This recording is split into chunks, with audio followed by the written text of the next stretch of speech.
వందనాలండి. ఈరోజు ఏప్రిల్ 26.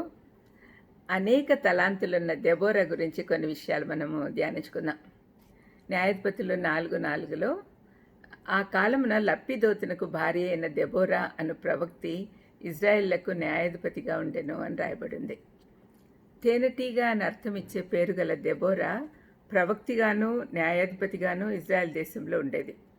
ఒక పేదరాలు దీపపు ఒత్తులు తయారు చేసుకునే స్త్రీ స్థాయి నుండి ఒక స్త్రీ న్యాయాధిపతిగాను ప్రవక్తిని గాను ఎదిగింది. ఇక్కడ చూస్తే మనము న్యాయాధిపతి అంటే ఇహలోక పదవి, ప్రవక్తి అంటే ఆత్మీయ పదవి. ఈ రెండు పదవులు ఆ స్త్రీకి ఇవ్వబడినాయి. ఆ కాలంలో స్త్రీలు చాలా తక్కువ స్థాయిలో చూడబడేవాళ్ళు.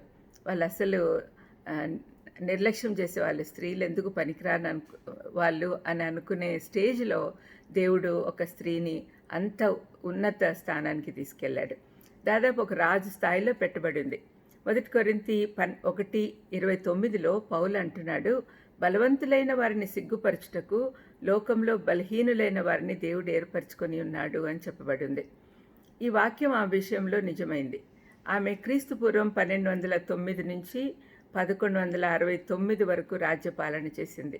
40 సంవత్సరాలు ఆమె పాలనలో ఇజ్రాయెల్ ప్రజలు సుభిక్షంగా ఉన్నారు. న్యాయాధిపతులు 2:10లో యెహోవానైనను ఆయన ఇజ్రాయెల్ కొరకు చేసిన కార్యములనైనను ఎరుగని తరం ఒకటి పుట్టగా అని రాయబడింది. ఎంత భయంకరమైన విషయం! ఆ టైంలో వాళ్ళు దేవుడు చేసిన మేళ్ళన్నీ మర్చిపోయి దేవుడంటే ఎవరో తెలియని పరిస్థితిలోకి పోయినారు.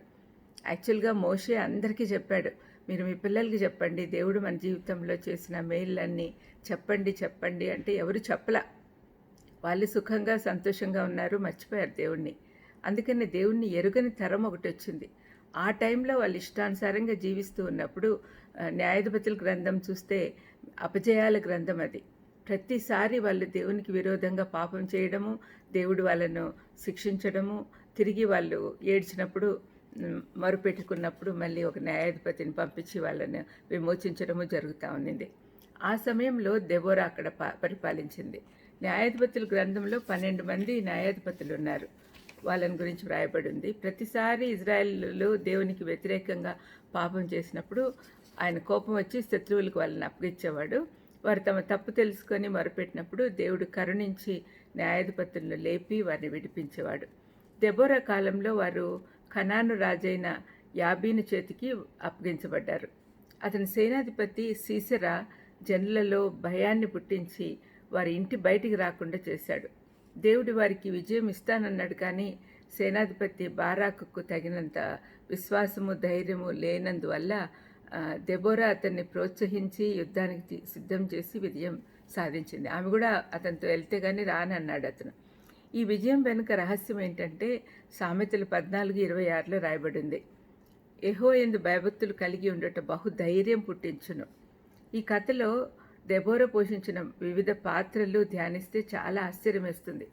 దేవుని యందు భయభక్తుల్లో ఎంతటి గొప్ప కార్యాలైనా చేయొచ్చు అని రుజువు చేసింది. నేను ఎన్ని పాత్రలు పోషించిందంటే 10 పాత్రలు నేను ఇక్కడ కనుగొన్నాను. ఆమె ప్రవక్తిని, న్యాయాధిపతి, లప్పిదోతునకు మంచి భార్య, ప్రోత్సహించే మహిళ, రాజకీయ సలహాదారిని, మంచి స్నేహితురాలు, యుద్ధ నైపుణ్యత గల స్త్రీ, కవయిత్రి, గాయని, ఇజ్రాయెళ్లకు తల్లి, ఒక సామాన్యురాలు ఇన్ని పాత్రలు పోషిస్తే రక్షకుని కొరకు మనమేం చేస్తున్నామో ఒకసారి ఆలోచించండి.